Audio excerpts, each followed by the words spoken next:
आनंद boot दिया है, वही आनंद सर से लेकर नीचे तक ठंडा ठंडा बहना शुरू हो जाए और उस आनंद में आप स्नात हो जाएंगे। जब आप निर्विचार हो जाते हैं तब आप अपने शांति में खड़े हो जाते हैं। शांति, ये कहने की बातें हैं कि शांति के बड़े बड़े इन लोगों ने ऑर्गेनाइजेशंस बनाए, शांति में अवार्ड्स दिए, ये वो। मैंने तो बहुत से लोगों को देखा है जिनको बड़े शांति अवार्ड्स मिले, इतने गर्म होते हैं, इतनी गर्म तबीयत कि उनसे अगर मिलना हो तो एक लकड़ी जाके लेके जाइए सामने, और नहीं तो लेके 2-4 झापड़ी मार देगा। कोई आप उनसे बात ही नहीं कर सकते, इतने गुस्से ले लो, उनमें कोई प्रेम की झलक भी नहीं। वो क्या है, शांति दे। और उनको इंटरनेशनल अवार्ड्स मिले, पता नहीं किस तरफ से देख के दिए उनको इंटरनेशनल। इस प्रकार हम लोग बिल्कुल भुलावे में रहते हैं, क्योंकि हमारे अंदर की जब शांति प्रस्थापित होती है तब हम समझते हैं कि शांत चित्त क्या होता है। जैसे कि आप पानी में खड़े हैं तो आप परेशान हैं उसकी लहरों से, क्योंकि लहरें आकर के आपको डरा रही कि कहीं डूब न जाए। पर अगर आप किसी नाव में चले जाए तो आप लहरें देख रहे हैं, मजा आ रहा है, आपको घबराहट नहीं। पर अगर आप तैरना जानते हैं तो आप कूदते हैं नीचे में, और जो डूब रहे हैं उनको बचा सकते हैं। इसी प्रकार सहयोग में आपकी प्रगति होती। पहले आप निर्विचार समाधि में उतरते हैं, फिर आप निर्विकल्प समाधि में उतरते हैं। कभी कभी ये किसी को दोनों एक साथ मिल जाते हैं, ये बड़ी आश्चर्य की बात है। दोनों चीज एक साथ घटित होती है और इसमें इंसान जो है उस शांति को भी प्राप्त करता है और उन शक्तियों को भी प्राप्त करता है जो उसके अंदर निहित है। पर उसका कोई वो ये नहीं उसके लिए बाल मुंडा ले या उसके लिए भगवा वस्त्र पहने, कुछ ये सारे भाव अंदर होते। आपको तो राजा जनक की कहानी मालूम है, मुझे नहीं बताना चाहिए। पर जैसे अब मैं गृहस्थ हूँ, मेरे पति ऐसे ऐसे हैं, चलो उन्होंने कहा तो कपड़े पहन लिए अच्छे, कहा तो जेवर पहन लिए। जब किसी चीज को पकड़ा ही नहीं तो छोड़ेंगे क्या? अगर आपने पकड़ के रखा है तो आप छोड़ सकते हो, पर फिर पकड़ा ही नहीं तो छोड़ो क्या? इस तरह की स्थिति जो है संन्यास अंदर से होती है, बाह्य से दिखाने की स्थिति नहीं होती। बाहर से तो कपड़े सन्यासी के पहले, अंदर धंधे चोरों के, इसका फायदा क्या? तो ये जो ढोंग है ये सब खत्म हो जाता है, क्योंकि मानव अपनी इज्जत करने लगता है, अपना मान उसको होता है, उसके अंदर एक तरह की चमक आ जाती है कि मैं क्यों, मुझको क्या करना। और ये आत्म साक्षात्कारी लोग ही दुनिया में बड़ा बड़ा नाम करते हैं। जैसे अपने तिलक साहब, तिलक आत्म साक्षात्कारी थे, इसमें कोई शक नहीं। इब्राहिम लिंकन थे, वो आत्म साक्षात्कारी थे। शास्त्री जी थे, वो आत्म साक्षात्कारी। हमें तो हम कहते हैं कि जो लोग आत्म साक्षात्कारी नहीं, वो कभी भी सत्य पे टिक ही नहीं सकते। आप कोई भी ऑर्गेनाइजेशन ले लीजिए, बस झगड़े शुरू आपस में। क्यों? क्योंकि असत्य पे खड़े हो, इसीलिए सब डामाडोल हो रहे हैं। तो पहले आपको प्राप्त करना चाहिए कि अपनी अंदर की शांति। इस शांति को प्रस्थापित किए बगैर आप कोई भी विश्व में शांति नहीं कर सकते। आपको आश्चर्य होगा, रशिया में यहाँ से कहीं अधिक लोग, सारा इससे बड़ा भी होता है स्टेडियम, सारा भर जाता है और सारे के सारे एक साथ पार हो जाते हैं। और इतने शांत चित्त लोग हैं रशिया के। कम्युनिज्म का यही फायदा मैंने देखा कि उनको किसी चीज से, जिसको कहते हैं कि किसी चीज को पकड़ नहीं है। उनकी गवर्नमेंट ने कहा अच्छा तुमको हम तुम्हारे फ्लैट्स दे देते हैं, ले लो। कहना नहीं, हमको नहीं चाहिए, तुम ही रखो। ये एक फायदा हुआ। उसमें 35 या 40% लोग बहुत ही बेकार है। उनको तो मालबोरो सिगरेट दे दो तो भी चाहिए, वो खुद दे दो तो चाहिए। पर बाकी के जो है इतने कमाल के लोग हैं। जिस वक्त मेरा कू हो रहा था, मैं वहां थी, तो मैंने कहा तुम लोग परेशान नहीं, ये कू हो रहा है। कहले माँ, हम कोई इस राज्य में थोड़ी रहते, हम तो we are living in the kingdom of God, परमात्मा के साम्राज्य में रहते हैं, हमको क्या परवाह। और इस तरह से उन लोगों ने अपने को समझ लिया, इस तरह से पार हो जाते हैं। हजारों लोग रशिया में पार। एक गांव है तलियाती, वहां 21,000 सहयोगी है। सहयोगी, इसमें फर्क है पार हो जाना और सहयोगी होना। और एक मजाक ऐसा है कि उन्होंने एक अमेरिकन सहयोगी से पूछा कि भाई अमेरिका में कितने सहयोगी हैं, तो उन्होंने कहा कि 57 तो कहा है तुम्हारे यहाँ 57,000 है, हमारे तो तलियाते में 21,000 ही। तो ये फर्क अमेरिकन और एक रशियन का है। ये समझने की बात है कि जो रशिया में हालत हो गई वो यहाँ भी होगी, इसमें कोई शंका नहीं, पर उसमें ये देखना है कि आप लोग सहज में हैं या नहीं, क्योंकि सहज ये मध्य मार्ग है, बुद्ध का बताया हुआ मध्य मार्ग, मध्य में आना चाहिए। एक एक्सट्रीम में राइट, एक एक्सट्रीम में लेफ्ट है, इसके मध्य में जो है वो सहज हो गए और आप मध्य मार्गी होते। आप बुद्धिस्ट नहीं होते, वो भी एक नमूने हैं, बुद्धिस्ट को छोड़िए, पर मैं कहती हूँ कि आप मध्य मार्गी हो जाते, असलियत में मध्य मार्गी हो जाते, एक संतुलन आपके अंदर आ जाता। उसके बाद आपके अंदर, अब ये बंगाल तो कला के मशहूर है, बहुत कला है, लेकिन उस कला का प्रादुर्भाव नहीं, उस कला के संसार में कहना चाहिए कि लोगों को पहचान, और वो कला जो आपके अंदर आज ऐसी ही बंगाल में घुट रही है वो सारे विश्व में फैल जाए, क्योंकि आपके अंदर एक ऐसी व्यक्ति जागृत हो जाएगी जो एक विशेष रूप कला को बढ़ावा देने के लिए, उसके प्रादुर्भाव के लिए एक विशेष रूप से कार्यान्वित होगी। अब हमारे यहाँ बहुत से कलाकार सहयोग में आकर के कहां से काम कर रहे हैं। आपने देबू चौधरी का नाम सुना होगा, उनके हाथ में क्रैम्प्स होते थे, पहले बजा नहीं पाते थे, सहयोग में आते, आज कहां से काम कर रहे। अमजद अली, उनसे पूछा, सिफात हुसैन का, इतने लोग हैं जो कि सहयोग में आने के बाद ही पनप। सुष्मिता सेन भी सहयोगिनी है। इसका जो अंदर से ये माँ की लालच बच्चों को देने की कि जैसे अगर आपको कोई बात कहनी है तो चॉकलेट में घुसा के दे दो तो दिमाग में आती। तो पहले तो कला, पर दूसरी बात जो बंगाल की खास है वो है प्रेम। मेरे ख्याल से दुनिया में सबसे श्रेष्ठ लेखक बंगाल में हुए शरद चंद्र, उनसे बढ़ के कोई लेखक नहीं, जिन्होंने कि इतना प्यार को समझा, इतना बारीक बारीक संवेदना उन्होंने लिखी। उस प्यार की शक्ति जो अपने अंदर थोड़ी सी भी पनप रही है, उसका जो विश्व रूप है उसे आप प्राप्त करते हैं। हमारे यहाँ जैसे कि कविता है, रविंद्र बाबू ने ये विजन देखा था कि भारत के शोर पे, भारत के किनारे ऐसी ऐसी लोग आएंगे। ये सब हो रहा है, गणपतिपुरे करके एक जगह है, वहां पर ये सब हो रहा है, जो उन्होंने कहा था वो साकार होगा। लेकिन इन लोगों को ये 70 देशों से आते, मैंने कभी लड़ते नहीं देखा, झगड़ते नहीं देखा, कोई गंदी बात बोलते नहीं देखा, और निरीक्षक। मैंने कहा भाई यहाँ बड़ा तुम लोगों को, अब ये लोग सब रईस करके भी हैं, काफी आराम से रहते हैं, कि बे आराम ही है तुमको। तो कहले नहीं माँ, हमें तो आत्मा का आराम चाहिए, वो हम यहाँ प्राप्त करें। हम तो आत्मा के आराम के लिए, शरीर का आराम क्या करें, कैसे भी सो लेंगे, कैसे भी रह लेंगे, एकदम मस्त अवधूत बने हुए।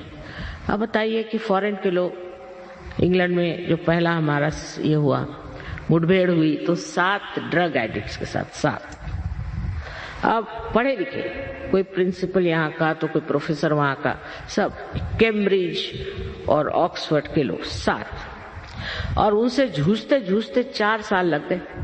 एक तो खोपड़ी में सब भरा हुआ, कैम्ब्रिज, ऑक्सफोर्ड, और दूसरे ड्रग लेना, शराब पीना और अनैतिकता, सब चीज। पर कुंडलिनी के जागरण से जैसे कोई 7 पिलर्स खड़े हो गए, इस तरह से वो लोग इंग्लैंड में खड़े। इंग्लैंड जैसे देश में, जो कि बहुत ही ज्यादा अपने को बहुत अक्लमंद समझते हैं, वहां पर भी आप सोचिए इससे ज्यादा लोग आते हैं प्रोग्राम, इससे बहुत ज्यादा। वहां का रॉयल अल्बर्ट हॉल भी को गचा गच बचा।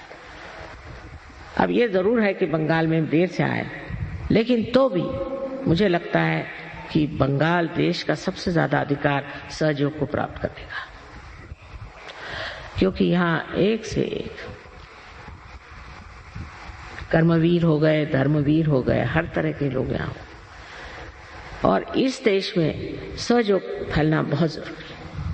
अब इसमें ऐसा है कि पहले आपको देख करके आप जब सहयोग में आएंगे, आप जब इसको प्राप्त करेंगे और जब आप में सब शक्तियां आएंगी, तब तो ना दूसरे लोग आएंगे। लेकिन अभी आधे लोग उठ के चले गए, ऐसा और कहीं नहीं होता। आपको आश्चर्य, एक पत्ता नहीं हिलता, क्योंकि सब लोग अपना भला चाहते हैं। सब चाहते हैं कि हमारा कल्याण। उस चीज की अगर ध्यान करके आप बैठे तो आपको आत्म साक्षात्कार देना बहुत आसान। आपके बच्चों के आज प्रश्न खड़े हो रहे हैं और आगे की प्रोजिनी कैसी होगी उसका पता नहीं। एक तो ये जो कुछ भी पाश्चिमात्य वेस्टर्न इन्फ्लुएंस हमारे अंदर आ गया, उससे हमारे बच्चों का कितना नाश हो रहा है। ये सब चीज अगर आपको रोकना है तो आप बच्चों को सहयोग में लाएं। उसमें बस यही बात है कि जैसे कोई कहे कि मेरे हाथ में एक सांप है, अब मैं हठी हूं और कहे कि आपके हाथ में सांप है, तो मैं कहूँगी नहीं, ये तो सांप नहीं है, ये तो डोर है। जिद करूंगी, पर जैसे ही कोई प्रकाश आ जाएगा उस सांप को मैं छोड़ दूं। इसी प्रकार सहयोग में जब मनुष्य आता है तो आत्मा के प्रकाश में जो कुछ चीज हमारी नाशवंत है, डिस्ट्रक्टिव है, उसको एकदम छोड़ देता है। एकदम। मैंने तो यहाँ तक देखा है कि एक रात में लोगों ने ड्रग्स छोड़ दिए, हजारों लोगों ने। लेकिन हमारे यहाँ जो प्रश्न है वो ये कि हम में बहुत से ऐसे संस्कार हैं जो गलत है। पहले तो संस्कार हमारे कर्मकांडों के, फिर दुनिया भर के झूठे गुरु लोग। पहले दिन मैं आई थी जब यहाँ पहला प्रोग्राम हुआ तो हॉल में सिर्फ एक आदमी था, आप सोचिए, और बाहर एक तांत्रिक अपने को मार रहा था हंटर से, वहां हजारों लोग खड़े थे। मैंने कहा बाबा इस बंगाल को नमस्कार। पता नहीं क्या हुआ, वो तांत्रिक के पीछे लगा। फिर जिसको पूछे मैं दीक्षित हूँ, हर एक आदमी दुखित है ये नहीं कोई कहता, पर दीक्षित। और इस दीक्षा में आपने क्या प्राप्त किया, कम से कम ये तो पूछना चाहिए खुद से। मैं इसलिए आज साफ साफ कह रही हूं कि किसी भी चीज से एक माँ ये पूछे कि बेटे तुमको क्या मिला, तुमने क्या प्राप्त किया, तुम दीक्षित हो गए, कुछ मिला तुमको, उससे कुछ लाभ हुआ। सहयोग के लाभ अनेक अनेक अनेक। सबसे तो ये कि जीवन एक चमत्कार हो जाता है। अब सहयोगियों के ऐसा है कि चमत्कार का कोई अंत ही नहीं। ये लोग जब मुझे चिट्ठियां लिखती कि ये चमत्कार हुआ, वो चमत्कार हुआ, मैंने कहा अच्छा हुआ होगा भाई, रहने दो, क्योंकि उसको लिखने के लिए भी और पढ़ने के लिए भी टाइम होना चाहिए। सारा जीवन जो है इतना आनंदमय हो जाता और आप आनंद के बिल्कुल सागर में डूब जाते। एक तो आप शांति में आ जाते हैं, और जो आपकी शक्ति है वो प्रेम की शक्ति। प्रेम की शक्ति में थकान नहीं होती। अभी हमारी उम्र 72 साल की हो गई और हम रोज ही मेहनत कर रहे हैं। परसों ही नेपाल में 20,000 लोग थे नेपाल में, फिर आज आप लोगों के सामने आ गए और हमें थकान नहीं। उसकी वजह क्या कि प्यार करते वक्त कोई थकान होती है? अरे ये प्रेम की शक्ति है, इसमें इंसान को थकान है, आनंद आता है। बस आनंद में ही विभोर इंसान रहता है। आज ही एक कैंसर पेशेंट ठीक हो गया सहयोग से, लेकिन हम इसको अनाउंस नहीं करते। ये तो रोजमर्रा का धंधा है, रोजमर्रा, लेकिन इसको अनाउंस इसलिए नहीं करते कि सारे कैंसर पेशेंट ही मेरे खोपड़ी पे आ जाए। पहले आपको ही सहयोग का हम बना देते हैं सहयोगी, तो आप ही ठीक कर सकते। सबको मैं थोड़ी ठीक करती हूँ, सहयोगी ठीक कर रहे हैं हर जगह, सहयोगी मेहनत कर रहे हैं और बड़ा आनंद आता है। इसमें कोई मिशन नहीं है, कुछ नहीं है, ना हमारा कोई ऑर्गेनाइजेशन है। आप आश्चर्य करेंगे कि हमारा कोई ऑर्गेनाइजेशन नहीं, कोई मेंबरशिप नहीं। जो सहयोग में आ गया वो जैसे समुद्र में उतर गया, फिर उसको क्या सर्टिफिकेट दें या उस पर कौन सा ब्रांड लगाना।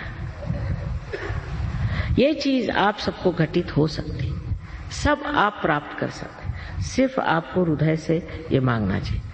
अब इसके लाभ कितने हैं, अगर शुरुआत से आखिर तक बताएं तो कठिन है, पर पहला लाभ तो ये है कि आपके अंदर अबोधिता, इनोसेंस जागृत हो जाता है। अब लोग कहेंगे कि इनोसेंट आदमी को कोई ठगता है, सजग कोई ठग नहीं सकता, उसके ऊपर परम चैतन्य की छत्र छाया, कोई नहीं ठग सकता। अगर कोशिश करे तो वही ठग जाएगा। वो पूरी तरह से सुरक्षित है, पहली बात, और उसकी स्वयं अपनी आंख जो है एकदम शुद्ध हो जाती है। ईसा मसीह ने कहा thou shall not have adulterous eyes, इतना सूक्ष्म बोले, आंख में भी लस्ट और ग्रीड नहीं होना चाहिए। यह सहयोग में सिद्ध है, आंख में चमक आ जाती। और ऐसा आदमी अगर किसी की ओर कटाक्ष भी डाले या ध्यान भी दे, चित्त दे, तो भी उस आदमी की शांति हो जाती है, उसके घर में आराम आ सकता है। उसके चरण अगर किसी के घर में पड़ जाए तो वो घर भी ठीक हो सकता है। सबसे बड़े इससे समृद्धि आती है। अगर आप चाहते हैं कि बंगाल में समृद्धि आए तो आप सर्च को लें, क्योंकि इसमें आपका लक्ष्मी तत्व जागृत होता है। जब आपका अटेंशन, आपका चित्त एकाग्र होकर किसी चीज को पकड़ता है और जब आपकी बुद्धि में आत्मा का प्रकाश आ जाता है तो न जाने कहां से कहां लोग चले गए। समृद्धि भी बहुत आती है, पर समृद्धि ऐसी नहीं आती कि आप शराब पियो और ये करो वो करो। बहुत व्यवस्थित एक, इसको कहना चाहिए, शानदार इंसान बनते हैं। अपने प्रति बहुत आदर और दूसरों के प्रति आदर हो जाता है। आदर से भी कहना चाहिए प्यार, और एक ऐसा प्यार जो बिल्कुल निर्वाज, शुद्ध, निर्मल है। ऐसा प्यार आपको एक दूसरे से प्राप्त भी होता है और आप एक दूसरे को देते भी। आज आपको पता है महाराष्ट्र से यहाँ 100 लोग आए हुए, महाराष्ट्र से 100 लोग यहाँ बैठे हुए हैं। इस महाराष्ट्र में बड़ी मेहनत करी मैंने, लेकिन संतों की भूमि है महाराष्ट्र, और इनका सहज की जो बैठक बड़ी जरूरत है। जैसे इनके गाने की बैठक है वैसे ही इनके सहज की भी बैठक है। वैसे ही बंगाल में भी ऐसे ही लोग यहाँ बड़े कर्मवीर हो गए।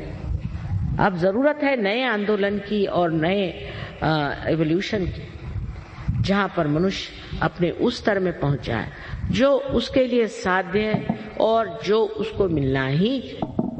इस आधे अधूरे जिंदगी तो अच्छा है, इसे आप प्राप्त करें और करना कुछ नहीं। आपकी सर्जनता, आपकी क्रिएटिविटी इतनी बढ़ जाएगी कि आप खुद समझ नहीं पाएंगे ये कहां से आए। ऐसे ऐसे लोग जिन्होंने कभी कविता तो क्या, कोई भी लेख भी नहीं लिखा, ऐसे कविताएं, और महादुष्ट लोग भी उनकी शक्लें बदल गई। इसमें ये समझ लीजिए कि एक मनुष्य एक नए अवतरण में उतर आता है, और ये सब आपका ही है, मेरा क्या, आप ही की कुंडलिनी और आप ही का पाना। सिर्फ एक जागृति की बात है। जागृति हो जाए, जैसे कि एक बीज में से एक अंकुर निकल आता है, इस तरह से जागृति हो जाएगी। पर जागृति के बाद उसको वृक्ष बनाना आपको जरूरी। इसमें कच्चे पड़ जाते हैं। इसमें मैं कहूंगी रशियंस जबरदस्त होगा। और नॉर्थ इंडिया में दिल्ली जैसी जगह 16,000 सहयोगी हैं।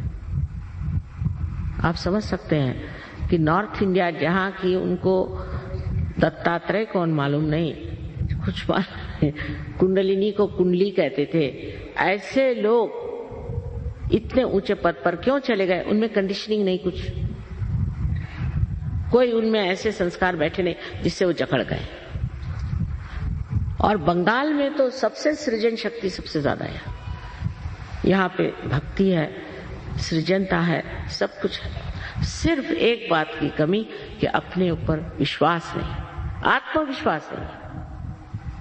अपने को हमेशा कम ही समझते हैं। जब तक आत्मविश्वास नहीं होगा तब तक सहयोग आप साध्य नहीं कर सकते, क्योंकि आप ये हैं, मैं कहती हूं आप यही हैं कि आप उस महान शक्ति को प्राप्त करें। आप में सब कुछ निहित है, लेकिन विश्वास नहीं, आत्मविश्वास नहीं। यही सोचते हैं कि हमने तो ये गलती करी तो हमने वो गलती करी, हमेशा गिल्टी फील करते हैं। हमको कैसे मिलेगा, हम कैसे, अभी मैं कह रही हूँ आपको मिलेगा सब, सिर्फ आत्मविश्वास हो कि हमें मिलने वाला है, ये हमें मिलने का है और ये हमारा अपना हक है। और बहुत आसानी से सहज आपको मिल सकता है। अपने ऊपर पूर्ण विश्वास होना चाहिए कि आज ही आप सबको ये प्राप्त हो, एक बात। दूसरी बात इसमें यह है कि अपने को तो आपको माफ कर देना चाहिए। आपसे लोग कहते हैं तुमने ये पाप किए वो पाप किए, सब यहां भूल जाना चाहिए। जो ऐसे कहते हैं वही पापी है, मैं तो ये कहती हूँ। जो आपको समझाते हैं वही पापी है। कोई पाप पुण्य की बात आज नहीं करनी। मेरे लिए आप बच्चे हैं ना, माँ के लिए बच्चे कैसे भी हों तो भी प्यारे होते हैं। तो ये सब बातें जो जिससे कि आप अपने ऊपर ग्लानि करें और अपने को न्यून समझें, इसे मेहरबानी से आप लोग भूल जाइए और ये जानिए कि आप परमात्मा की नजर में दोषी नहीं, और आप इससे मानना होगा कि आप दोषी नहीं, बिल्कुल भी कोई भी दोष आपके अंदर नहीं। इस सच्चे श्यामलाम भूमि में इतनी पुण्य भूमि है, इसमें आप दोष कैसे कर सकते? इतनी तकलीफें हैं, परेशानी है, इतने आप बर्दाश्त करते, कोई संसार में लोग नहीं कर सकते जैसे आप लोग सहन करते। फिर आप अपने ही ऊपर लेते हैं। कोई लोग कहते हैं हमारा पूर्व जन्म ऐसा था, कुछ नहीं, आज उससे संबंधी नहीं, आज वर्तमान की बात मैं करें, इस वक्त आप आए तो इसलिए आप उस पर विश्वास करके अपने को क्षमा कर दें। पहली बात ये बहुत जरूरी, आत्मविश्वास हो और अपने को पूरी तरह से क्षमा करें। और दूसरी बात है कि आप सबको क्षमा कर दीजिए, क्योंकि क्षमा करो या न करो आप कुछ करते नहीं। क्या करते हैं आप जब आप क्षमा नहीं करते? कुछ भी नहीं। ये तो एक मिथ्या बात है कि हम नहीं क्षमा कर सकते, बड़ा मुश्किल है। कोई मुश्किल, उल्टे जब आप क्षमा नहीं करते हैं तब आप अपने को दुख देते। जिसने आपको तकलीफ दी, परेशानी दी, उसको अगर आप क्षमा कर दें तो आप अपने को कम से कम परेशान तो नहीं करेंगे। वो तो आराम से बैठा है और आप अपने को बेकार में चले जा रहे हैं। बिल्कुल लॉजिकल है ना बात। तो अभी इस वक्त आप लोग सब इतना करिए कि माँ हमने सबको क्षमा कर, उनका नाम भी नहीं सोचने का क्योंकि वे सरदर्द, हमने सबको क्षमा कर दिया। इतना ही अपने मन में कहने से चीज एकदम आपको हल्कापन आ जाएगा। यही मैंने ये बात कही जिसे संस्कृत में हम क्षम दो मंत्र कहते हैं, बीज मंत्र है कि पहले तो ये कि मैं गलत नहीं हूं, हम मैं हूं, और दूसरा ये कि सबको मैं क्षमा कर देता हूं। दोनों चीज आपके अंदर इस वक्त अगर घटित हो जाए तो बड़ा ही आसान हो जाएगा आपको प्राप्त होना। फिर दूसरी बात ये कहनी है कि आप बहुत ही पुण्य कर्मों की वजह से इस भारतवर्ष में पैदा हुए। इतना ही नहीं किंतु इस बंगाल देश में, बंग देश में आप पैदा हुए, ये आपके पूर्व जन्म के अन्य कर्मों की वजह से। और इसीलिए हमें आपको ये कहना है कि आप आत्म साक्षात्कार को बहुत सहजता से प्राप्त करें। पर सहजता से प्राप्त करने का ये मतलब नहीं कि आप इसकी इज्जत न करें और इसको बढ़ावा न दें। इसमें आपको पनपना होगा, इसको बढ़ावा देना होगा। और बिल्कुल मुश्किल नहीं है। हमारे यहाँ सेंटर है, लोग काम कर रहे हैं। अब हम देहातों में भी लोगों को भेजना चाहते हैं और इसको बढ़ाना चाहते हैं, जिससे लोगों के अंदर अपनी आत्मशक्ति प्राप्त हो। और फिर आप देखिए कि कैसे चार चांद आपके जीवन को लगते हैं। ये तो बात है कि आज इतने एक लेक्चर में सारी बात नहीं कही जा सकती, और कह करके भी क्या फायदा, ये भी तो सिर्फ बुद्धि का ही खेल है। असल में बात यह है कि ये घटना घटित होनी चाहिए। अगर समझ लीजिए ये इंस्ट्रूमेंट है और इसका कनेक्शन मेन से लगा नहीं तो बेकार है। इसीलिए हम लोग बेकार हैं, क्योंकि हमारा कनेक्शन उस चारों तरफ फैली हुई परमात्मा की प्रेम शक्ति से हुआ नहीं, उस परम चैतन्य से हुआ नहीं।